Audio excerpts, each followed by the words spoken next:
Ave Maria, cheia de graça, o Senhor é convosco. Bendita sois vós entre as mulheres, bendito é o fruto do vosso ventre, Jesus. Santa Maria, Mãe de Deus, rogai por nós, pecadores, agora e na hora de nossa morte. Amém. Queiram sentar, por favor. Então, pessoal, novamente uma alegria imensa partilhar esses dias. Vou deixar isso aqui, porque um deles a bateria está fraquinha. Ok.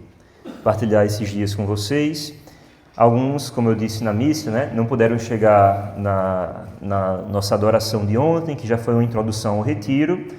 E aí vou somente fazer um resumo um pouco daquilo que nós falamos. Tinha muita gente ainda com sono, porque pegou a estrada, aquela coisa toda de noite, enfim, aquele sonzinho de fundo que nos ajuda um pouco a dormir também. Então a gente agora faz um balanço daquilo que nos foi dito.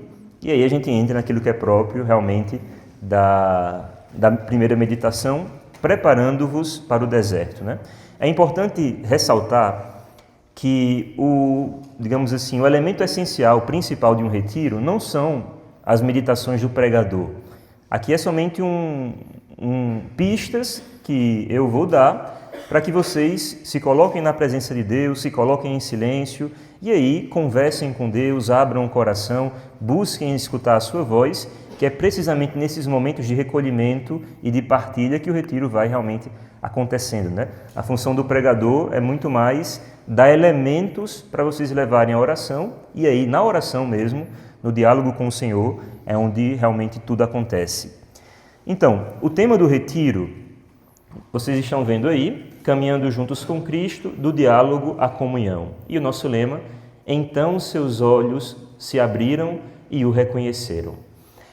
Nós iremos, ao longo desses dias, dessas meditações, ir percorrendo aquela passagem que foi o tema de estudo deste ano, exceto para a minha equipe, que estamos ainda na pilotagem, então não viram ainda, mas é a passagem dos discípulos de Emaús, muito conhecida, que todo mundo já sabe como que de cor, tudo aquilo que acontece. E essa passagem, ela é em si um próprio retiro. E a proposta é, em cada meditação, nós focarmos em um pequeno trecho da passagem, revivendo e saboreando aquilo que aquele trecho ali nos fala. Então, ontem, na abertura do retiro, nós focamos no iniciozinho. Inclusive, levando em consideração aquilo que São Lucas, o autor do Evangelho, ele não fala, ele deixa como que suposto. Por exemplo, eram 2 discípulos que caminhavam naquele dia, domingo da ressurreição, saindo de Jerusalém até a cidade de Emaús. O que é que nós temos até aqui? Que eram discípulos, ou seja, em um determinado momento, um determinado dia, os caminhos deles se cruzaram com os caminhos de Cristo e Cristo os chamou para segui-lo de perto, como fez com os apóstolos. E eles, deixando tudo, seguiram Jesus. Eles apostaram em Cristo. Eles confiaram na sua palavra a ponto de abrir mão de tudo. E se são discípulos, nós lemos isso no Evangelho. Cristo ele chamou os 12 apóstolos, mas além dos apóstolos, ele tinha um outro grupo de seguidores que eram os discípulos, que Cristo também era muito próximo a eles. Cristo explicava parábolas, Cristo, inclusive, mandou os discípulos em missão, dando o poder de expulsar demônios, de fazer isso e aquilo. Cristo ele enviou os 72 discípulos para irem nas cidades, anunciando o Evangelho, e depois Cristo iria chegar lá. Então, como que eles foram à frente de Cristo. Ou seja, esses homens, para seguir uma missão de anunciar a mensagem de um homem, de Jesus, que eles tinham acabado de conhecer, certamente eles estavam muito empolgados no início. Eles escutaram as palavras de Cristo, eles viram milagres, então eles tinham, como a gente experimentou também, aquela empolgação do início. Quando a gente deu o nosso sim, quando ocorreu a nossa conversão, e a gente começou a buscar mais a Deus, e foi para isso, foi para aquilo, apareceu a oportunidade das equipes, a gente foi se empolgando cada vez mais, e a gente fica feliz de fato, e literalmente empolgado ao percorrer os caminhos de Deus. Mas aí o que é que aconteceu? Os discípulos, eles que deram a sua vida por Cristo, que resolveram segui-lo, quando a cruz se deparou com eles, quando eles viram a paixão e a morte de Cristo, a sua sepultura, de repente tudo aquilo que eles tinham idealizado, aparentemente tinha ido pelo ralo, né? É um pouco aquilo que nós lemos no início dessa passagem. Diz São Lucas no capítulo 24. Vamos ler quase que toda a passagem. Quem tem a Bíblia, capítulo 24, a partir do versículo 13. Já começa assim: no mesmo dia, que mesmo dia é esse? O domingo da ressurreição. E aí lembrem os acontecimentos que se deram nesse dia. As mulheres foram ao túmulo, o túmulo estava vazio, apareceu um anjo dizendo que ele ressuscitou, as mulheres voltaram para falar com os discípulos, ninguém deu muita bola, Pedro e João foram ao túmulo, mas enquanto eles estavam indo para lá, o que aconteceu? Esses dois discípulos saíram de Jerusalém para Emaús. Então, tudo isso aqui ocorre ao mesmo tempo. Mas esses discípulos, nós veremos, eles escutaram as mulheres chegando, dizendo: olha, o túmulo está vazio, apareceu um anjo, ele ressuscitou, mas eles não deram muita bola, acharam que era uma ilusão.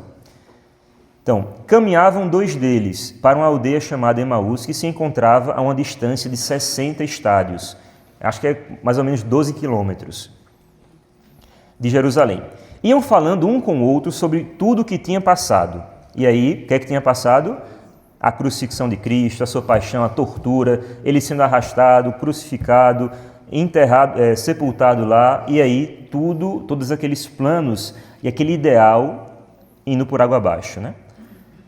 E aí aconteceu que quando eles iam conversando e discorrendo entre si sobre essas coisas, aproximou-se deles o próprio Jesus e caminhou com eles.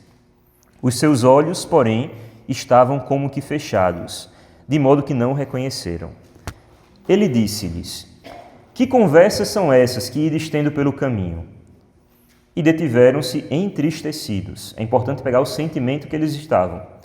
Respondeu um deles, chamado Cleofas: só tu és forasteiro em Jerusalém e não sabes o que se tem passado nestes dias? Ele disse: o que é? O que aconteceu? Responderam-lhe: sobre Jesus Nazareno, que foi um profeta poderoso em obras e em palavras diante de Deus e de todo o povo, e de que maneira os nossos príncipes, os sacerdotes e os nossos magistrados o entregaram para ser condenado à morte e o crucificaram. Ora, nós esperávamos que ele fosse aquele que havia de resgatar Israel. Depois de tudo isso, porém, hoje já é o terceiro dia, depois que essas coisas sucederam. É bem verdade que algumas mulheres das que estavam entre nós nos assustaram, porque ao amanhecer foram ao sepulcro e, não tendo encontrado o seu corpo, voltaram dizendo que havia tido uma aparição de anjos, os quais disseram que ele está vivo. Alguns dos nossos foram ao sepulcro, João e Pedro, e acharam que era assim como as mulheres tinham dito, mas não o encontraram. E aí, estamos agora ao vivo, né? Eles no caminho voltando para Emaús. Primeiro ponto, que resume bem a meditação de ontem. Essa experiência dos discípulos de Emaús, que, em primeiro lugar, está suposto a entrega que eles fizeram a Deus, o sim que eles disseram a Jesus, aquela empolgação de servir a Cristo, de anunciar a palavra, de ir por todas as cidades levando o Evangelho, aquela empolgação dos inícios, parece que agora já morreu. Diante das dificuldades que surgiram, diante da provação, parece que o que restou para eles é tão somente a tristeza. Quando a gente olha a nossa própria vida, seja a nossa vida cristã, seja a nossa vida matrimonial, nós experimentamos também essa mesma realidade. E aí ontem eu convidei precisamente cada um de vocês a lembrarem do início do relacionamento, né? Dos períodos de namoro, noivado, aquela preparação para o casamento, aquela empolgação toda, a própria celebração do matrimônio, como é que vocês estavam interiormente, os votos que vocês fizeram, aquelas promessas que um vai dirigindo ao outro, que tudo aquela empolgação, aquele sonho, e que todo mundo vai dizendo: espera passar um tempinho, deixa passar um tempo, começa a morar junto, não sei o que lá, isso é só ilusão, tal. E de fato, todos nós experimentamos isso, né?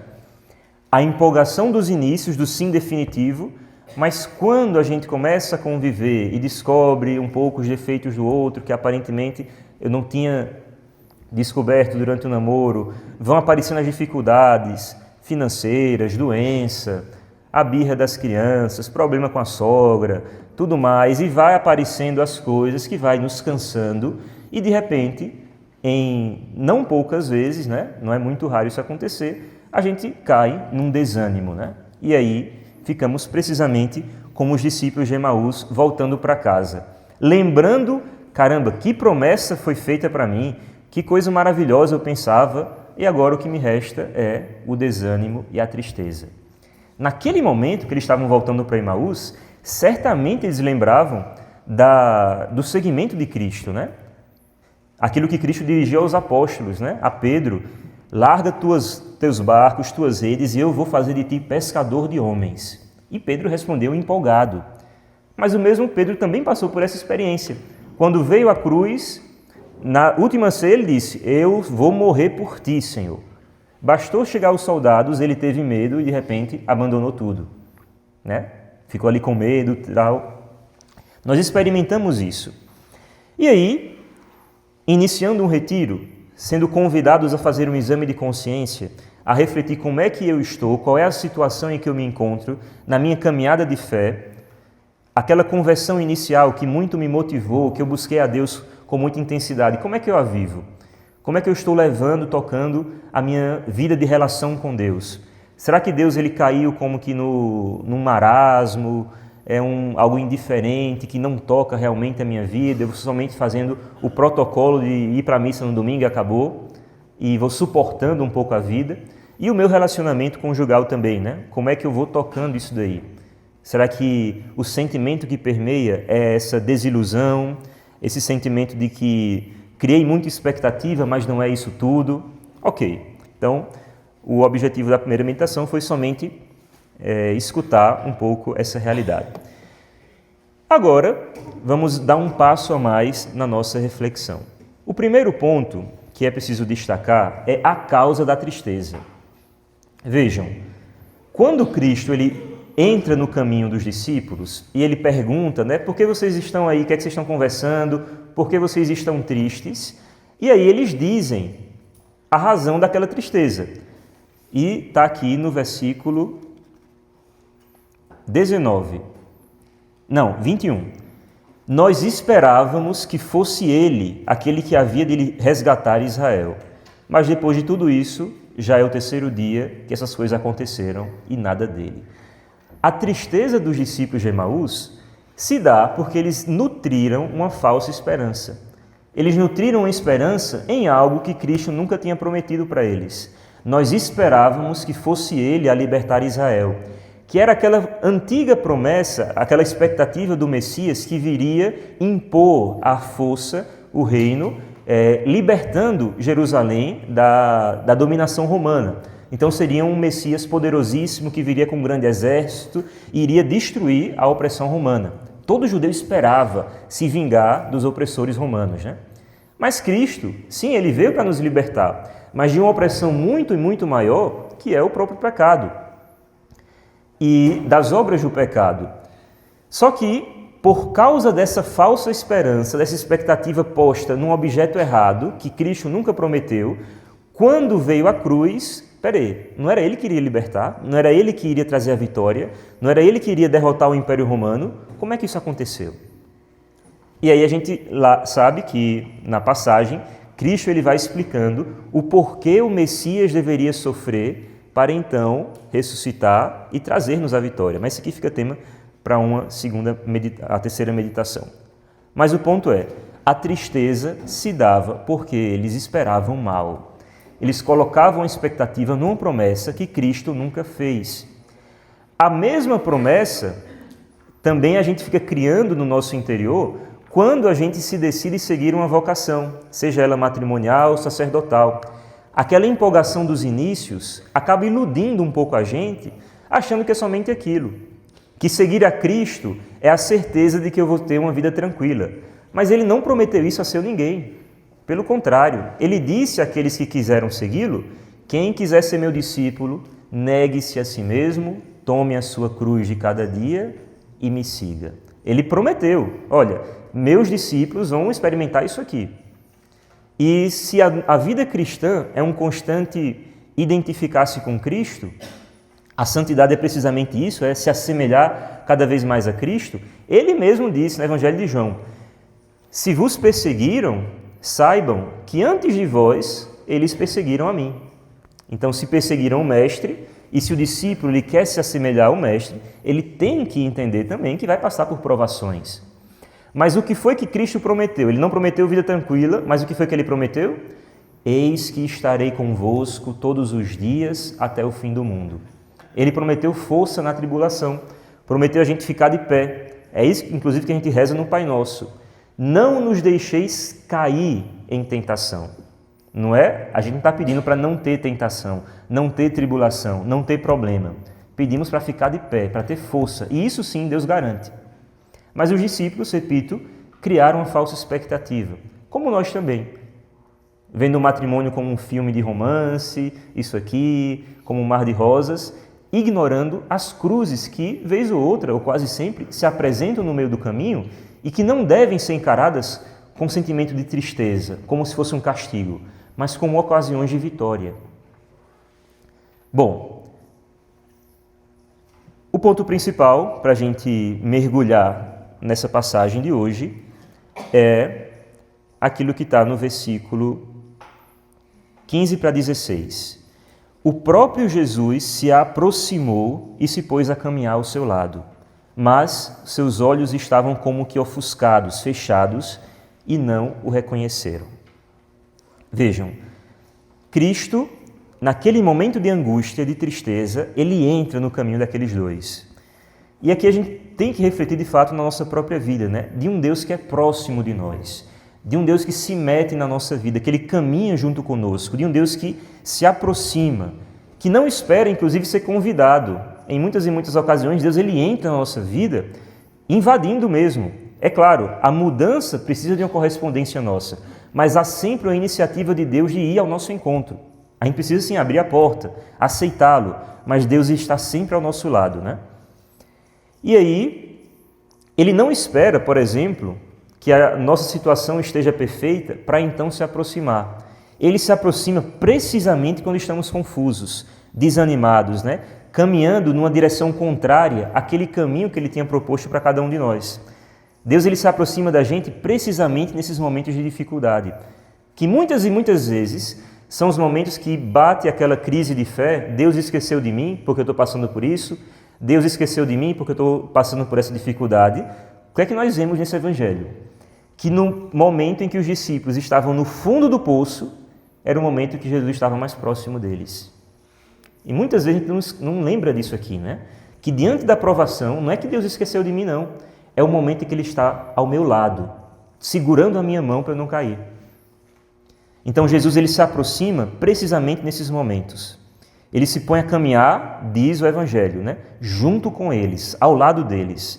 Nem à frente puxando e arrastando eles, nem atrás empurrando, mas ao lado, respeitando o ritmo deles, tendo paciência com eles, indo pouco a pouco, caminhando, escutando eles desabafarem, colocarem para fora aquilo que estava ali machucando o seu coração, né? E essa é um pouco a pedagogia de Deus. Deus ele se aproxima e Ele quer que a gente fale, quer que a gente abra o coração para ir pouco a pouco Ele trabalhando no nosso interior. Mas o principal ponto, esse detalhe que deve ter inquietado muitos de vocês quando leram pela primeira vez, é o seguinte: por que os discípulos não reconheceram Jesus? Por quê? E aí? Vamos ver. Eles eram discípulos, ou seja, foram chamados pelo Mestre, seguiram Jesus, viram milagres, escutaram a sua palavra, mas quando Jesus se mete no caminho deles, diz o Evangelho, eles não o reconheceram. Por quê? Porque os seus olhos estavam como que fechados, estavam obscurecidos, ofuscados. O que é que isso aqui nos indica? Que não era uma cegueira física, realmente. Se a gente vai para o texto grego, o verbo que é empregado era eles estavam impedidos de ver, era mais ou menos assim. Como se houvesse algo tapando a visão, o fato dele conseguir reconhecer alguma coisa. Ele via, mas ele não reconhecia. Era mais ou menos assim, né? E por que isso? Porque eles eram impedidos de ver. Não era uma cegueira física, mas algo puramente espiritual.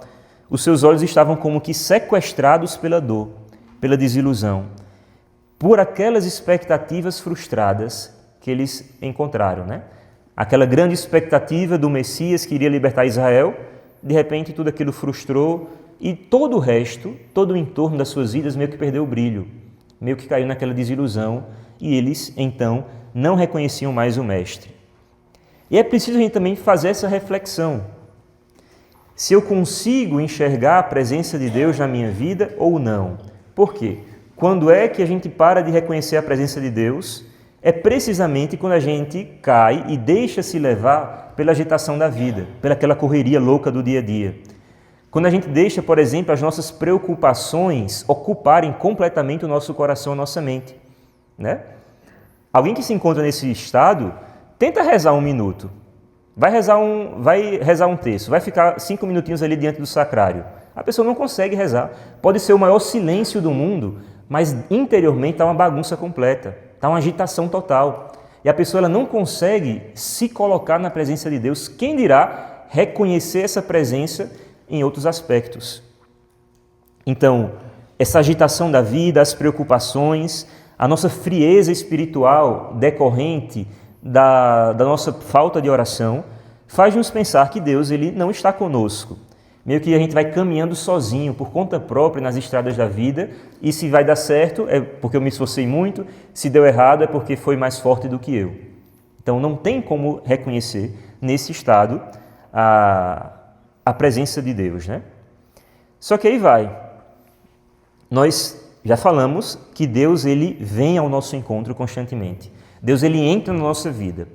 E se nós somos casados, esse encontro com Deus, ele se dá precisamente, em primeiríssimo lugar, através daquilo que vocês receberam no sacramento do matrimônio. Nós sabemos que todo sacramento, ele é um encontro com Deus. Nós somos tocados pela ação de Deus através dos sacramentos.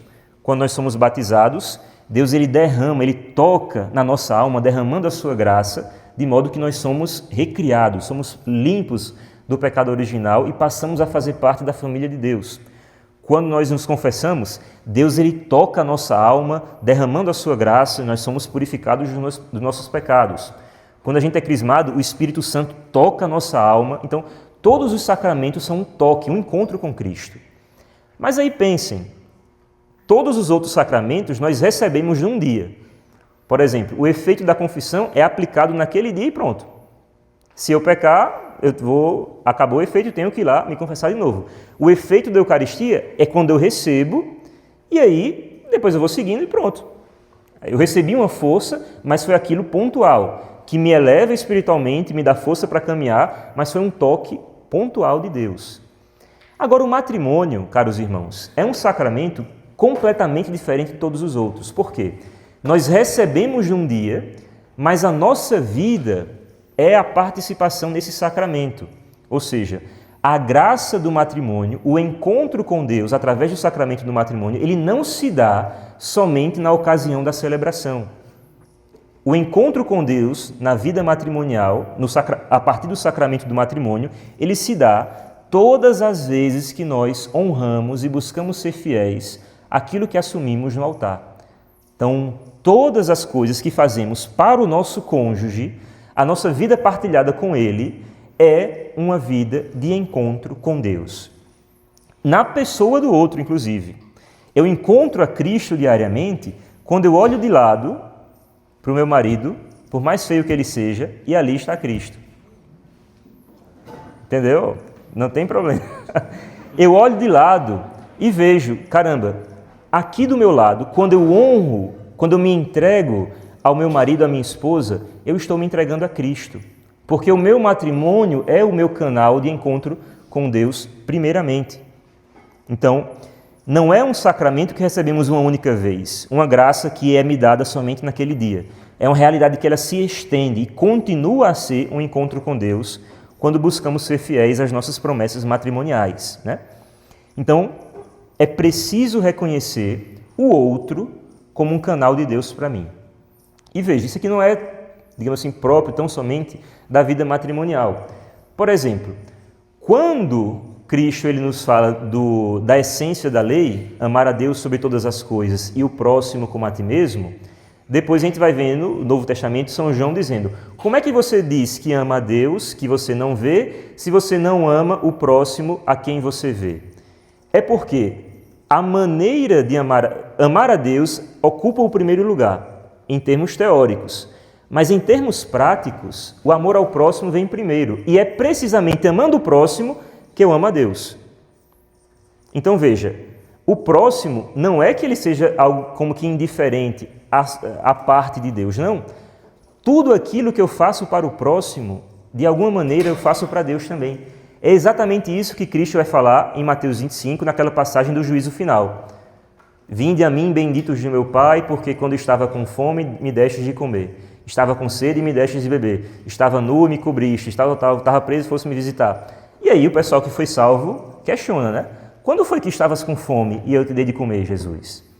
Todas as vezes que fizestes isso, ao menor dos meus irmãos, aos meus pequeninos, foi a mim mesmo que o fizestes. Ou seja, trazendo essa reflexão para a vida matrimonial, quando eu amo o meu cônjuge, quando eu me entrego a ele, é a Cristo que eu amo, é a Cristo que eu me entrego. Cada vez que nós, por exemplo, servimos a nossa família, é a Cristo que servimos. Cada vez que perdoamos em casa, eu estou perdoando a Cristo. Eu estou indo ao encontro de Cristo, né? Mas isso também, digamos assim, funciona no sentido inverso, né? E aqui está o mistério mais profundo, né? Cristo, ele vem até mim na pessoa do cônjuge. Isso aqui é interessante. Quando a gente começa a observar os acontecimentos da nossa vida, não podemos achar que tudo se reduz a um mero acaso. Não. As coisas que compõem a nossa vida, também a nossa vida matrimonial, também são visitas de Deus. Deus, ele se utiliza de todos nós para chegar até nós, né? Se utiliza do outro para chegar a cada um de nós. Por exemplo, quando uma esposa cansada, né, do trabalho precisa de um abraço, é Cristo que pede o nosso carinho. Quando o nosso marido está passando por dificuldades e precisa de compreensão, é Cristo que implora a nossa paciência. Quando o nosso cônjuge está doente e precisa de cuidado, é Cristo que se coloca em nossas mãos para ser amado. Se eu faço isso aqui, estou fazendo para Cristo. Mas quando eu vejo a necessidade, eu tenho que entender também que Cristo está me chamando ali. Por isso que a realidade vocacional, em todos os seus aspectos, é sempre um chamado de Deus. Quando eu digo um sim, por exemplo, para o sacerdócio, e eu chego na paróquia, e aí eu sei que eu existo para os outros, para os meus fiéis, e vejo uma fila de 50 pessoas para a confissão, e eu digo, meu Deus, que saco, tal. Para e pensa. Aquilo é um chamado de Deus. Quem é a única pessoa que pode ir ao encontro daquelas pessoas? Somente eu. Cristo, ele está me chamando ali. Eu tenho que entender aquilo como uma vocação, a realização da minha vocação. E ao passo que eu devo nutrir no meu coração o sentimento recíproco, né? É fazendo aquilo, é indo ao encontro daquelas pessoas que eu vou estar amando a Deus. E não é por palavras, não, dizendo, olha, Deus, não sei o que lá, tal, amo ser padre. Não, é na carne, no dia a dia, no esforço, na luta. Então, ao mesmo tempo, naquilo que constitui a nossa vida familiar, é preciso entender a necessidade que eu percebo no cônjuge, no meu marido, na minha esposa, é um chamado de Deus. E é precisamente indo ao encontro daquilo que eu vou estar provando o meu amor para Deus, né? Não por palavras, mas em verdade, realmente. Isso aqui, vejam, falar isso aqui, a gente consegue harmonizar as duas coisas, né? O encontro com Cristo, aquela empolgação de seguir a Jesus, de estar sempre ao seu lado, com a cruz que se apresenta diariamente. Porque eu vou ver os problemas que se levantam contra mim no dia a dia, não como um castigo de Deus, que vai tirar minha felicidade, não, mas como a realização da minha vocação. É aqui que Deus me espera. O meu caminho de santidade, que Cristo diz que é uma porta estreita, que precisa de esforço, está se materializando aqui na minha frente. Não é a margem do meu matrimônio que eu vou encontrar a santidade, não, mas é abraçando completamente tudo isso. É por isso que São Paulo, ele vai dizer na carta aos Efésios, que no segundo deserto, vocês vão meditar um pouquinho, maridos, amai as vossas esposas como Cristo amou a igreja e se entregou por ela. Ou seja, eu tenho que amar a minha esposa, o meu marido, como Cristo amou a igreja se entregando. E eu preciso ver, precisamente, a maneira de eu amar a minha esposa é a maneira que eu vou estar demonstrando amar a Cristo. Então, isso aqui é muito interessante para a gente martelar muito, né? Porque muitas vezes a gente cria um ideal de vida cristã completamente equivocado, que não toca realmente a nossa vocação. Por exemplo, aquela pessoa que, justificando amar a Deus, justificando desejar servir a Deus, passa o dia todo na igreja, assume 1001 funções ali dentro, é coordenador disso, trabalha naquilo, faz isso, passa o dia inteiro na igreja, fazendo 1001 coisas que são boas, que são legais, que ajudam na missão da igreja. Mas, o que é que acontece? Está ausente em casa. Espera aí.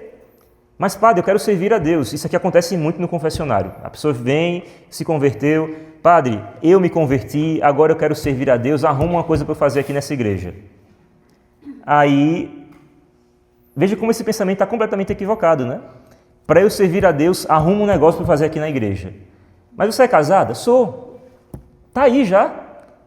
Então, em primeiro lugar, se preocupa em servir a Deus no teu matrimônio, amando a Deus no teu cônjuge, doando-se a Deus, entregando-se, esforçando-se para amar a Deus, precisamente naqueles compromissos que emanam da própria vida matrimonial. Se te sobrar tempo, se você conseguir ajudar um pouco mais na igreja, maravilha, temos espaço e precisamos muito. Agora, que a igreja, que o serviço institucional a uma paróquia, a uma pastoral, a algum movimento, não atrapalhe de maneira nenhuma aquilo que é a sua vocação primeira.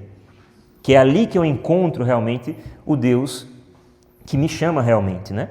Mas, padre, é um serviço da igreja, como é que isso aqui não é serviço a Deus? Se qualquer serviço da igreja fica acima da minha vocação e me impede de exercer bem a minha vocação, eu tenho que entender isso como uma tentação. É precisamente isso, é uma tentação aquele serviço. Que interiormente eu acho que estou servindo a Deus, mas no fundo está atrapalhando completamente tudo isso, né? Então é preciso ser bem claro nesse aspecto, né? Nós demos um sim definitivo para toda a vida, que envolve toda a nossa existência, que implica cruzes, dificuldades, mas é o meu caminho para chegar até Deus. Então temos aqui, né?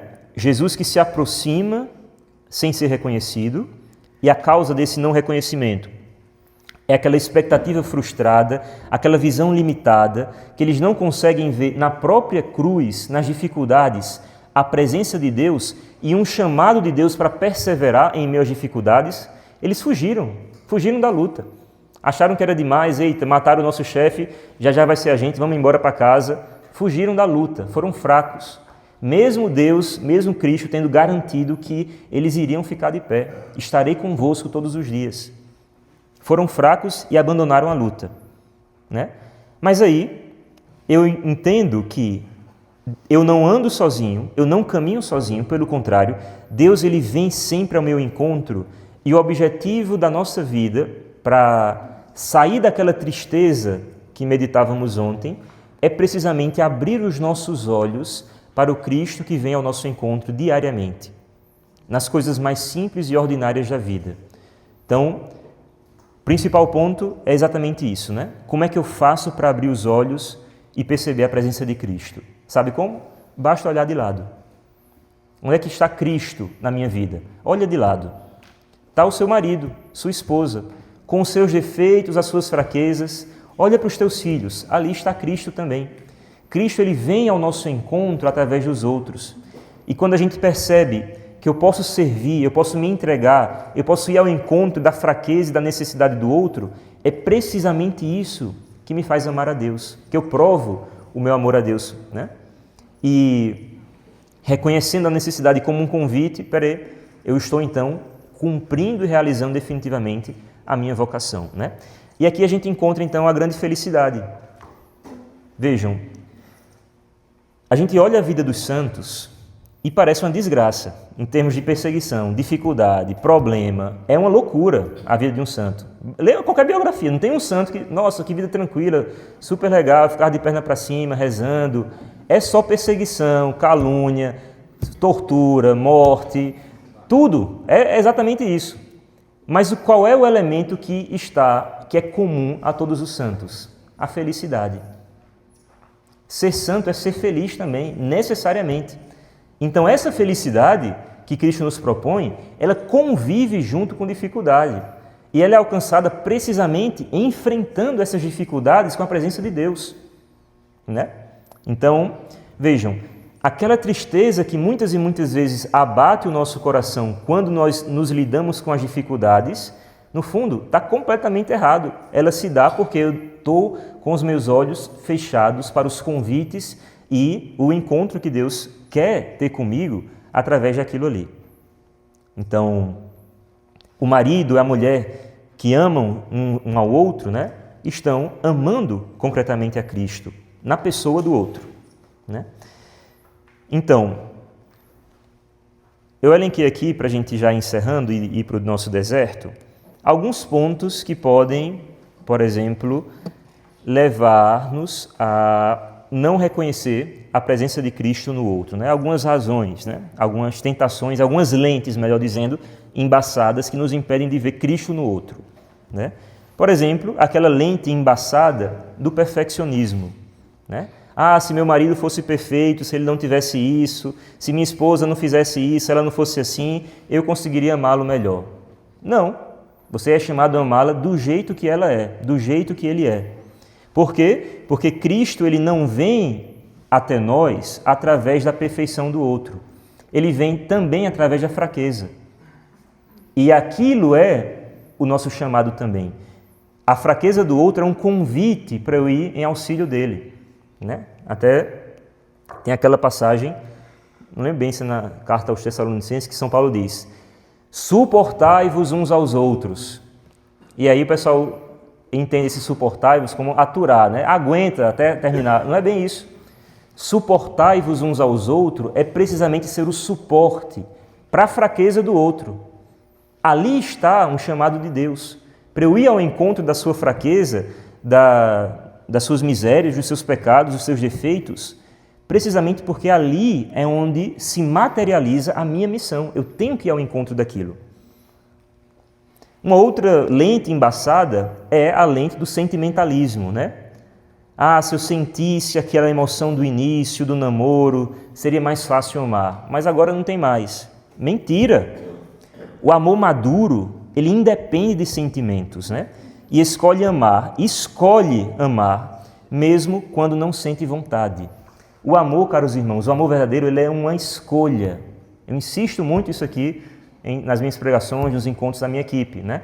Não é um sentimento. Sentimento vai e volta, aumenta, diminui, mas o amor, ele é chamado a crescer cada vez mais. Por exemplo, e não se equipara a prazer. Todo mundo aqui, a maioria, deve ser mãe, e pode lembrar daqueles meses ali de recém-nascidos, né? Dos seus filhos, né? Que tipo de prazer existe em acordar 3, 4, 5 vezes de madrugada para ir lá na criança? Algum prazer nisso aqui? Nenhum. Você levanta com raiva, ah meu Deus, porque mais uma vez, como é que vai ser amanhã, tenho que fazer isso, não vou conseguir dormir direito. Você vai emburrado, sem nenhum tipo de sentimento, não querendo, mas alguém consegue dizer que não tem amor nesse sacrifício? Não consegue. Pelo contrário, está materializado ali o amor. E você escolhe amar quando reconhece a fraqueza da criança, que ela depende totalmente de si, e você vai até lá.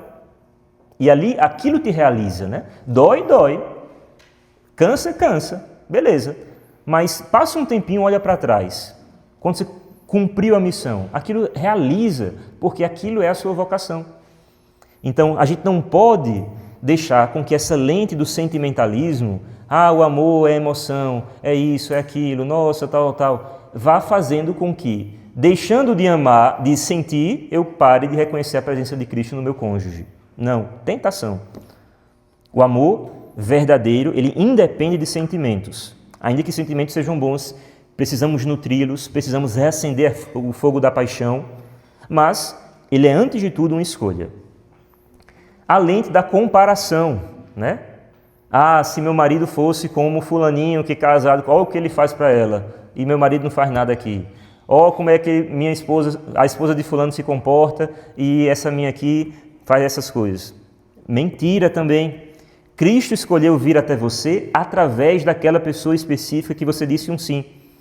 Com aquelas qualidades e com aqueles defeitos, Cristo ele vem até você e é preciso reconhecer essa presença com aquela pessoa específica, com seus defeitos, com os seus maus hábitos, com as suas birras, precisamente naquela pessoa que Deus colocou ao teu lado, né?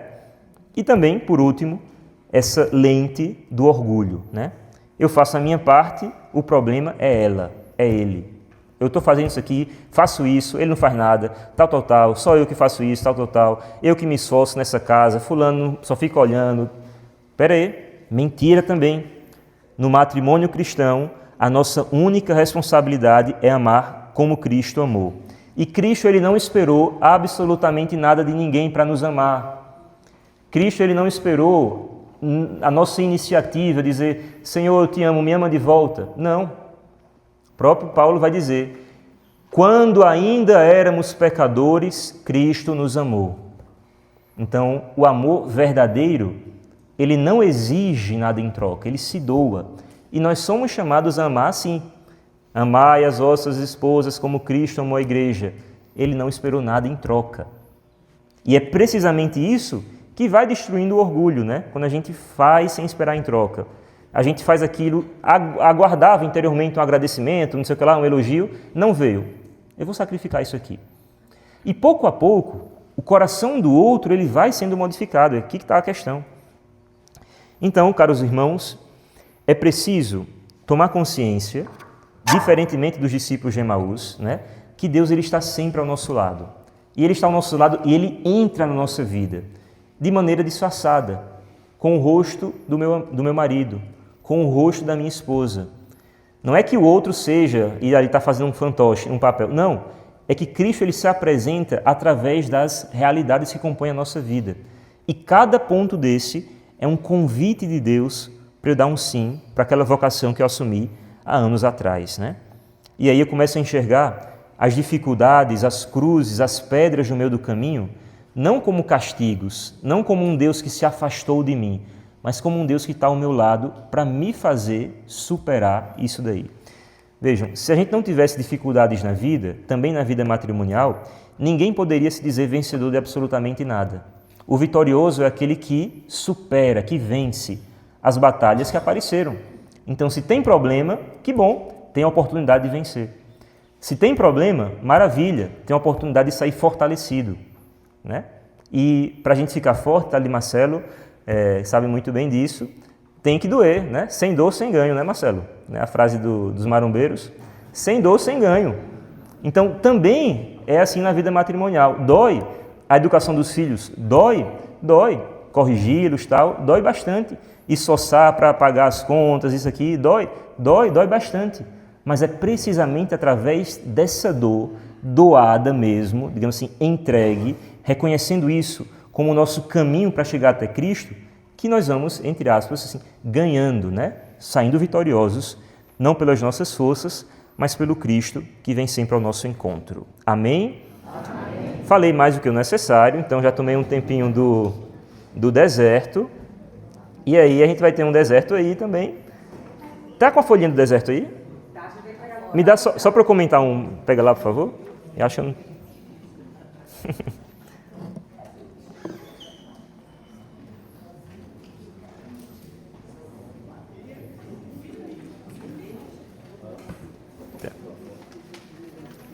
Valeu. Então, pessoal, só para orientá-los no deserto, tanto nesse como nos outros. Deserto, nós teremos esse primeiro deserto, ele é individual. Se é individual, esqueça momentaneamente seu marido, sua esposa, vá para algum canto tranquilo, em silêncio, na capela, né? Deixe o celular de lado, se possível no quarto, desligado, no silencioso, alguma coisa que você desligue do resto do mundo, para que, silenciando interiormente, você consiga colocar-se na presença de Deus e conversar com Ele, né? Rever a sua vida, tudo mais. Então, todos os desertos que teremos, vai ter na folhinha um texto introdutório, que vai meio que resumir um pouco a fala que eu tive com vocês, e depois tem uma série de perguntas. Essas perguntas, elas devem levar vocês à oração. Por exemplo, fala aqui dos olhos ofuscados, né? Primeira pergunta: o que mais me impede de ver Cristo no meu cônjuge? E aqui é preciso silenciar e ver, caramba, quais são as coisas que acontecem no meu dia que, a partir daquilo que o padre falou, deveria ser uma ocasião de, caramba, ver um convite de Deus para eu ir ao encontro dele naquele aspecto, mas sempre se torna ocasião de murmuração, de reclamação, de briga, de fugir da luta que Deus estava propondo para mim. Então a gente lê essa pergunta em silêncio e vai conversando com Deus. Encontrei um ponto. Encontrei, caramba, toda vez que acontece aquilo, eu não consigo ver essa realidade como um encontro contigo. Eu não consigo perceber a Deus naquilo ali que meu marido faz. Então conversa com Cristo sobre isso, né? Pede ajuda, pede luzes para como superar essa realidade. Isso aqui, caros irmãos, só alertando, não é, digamos assim, fechar os olhos para o problema. Não, é encarar um problema como um caminho de luta. Meu marido faz isso aqui que não é legal. De fato, não é legal. Agora, olha para isso, o objetivo não é olhar para isso aqui, Cristo está fazendo isso, então, ok, não vou nem reclamar. Não, encara isso daqui como um chamado de Deus para lutar, para batalhar com isso, e não para fugir e romper e acabar com... Não, é um convite de Deus para a gente dar a volta por cima, né? E a gente vai se colocando na presença de Deus, meditando essas realidades, e aí Deus ele vai falando conosco, né? É muito importante a gente ter um caderninho para ir anotando inspirações, propósitos, porque o retiro é um recomeço, né? A batalha mesmo começa ali segunda-feira, domingo, depois do almoço, né?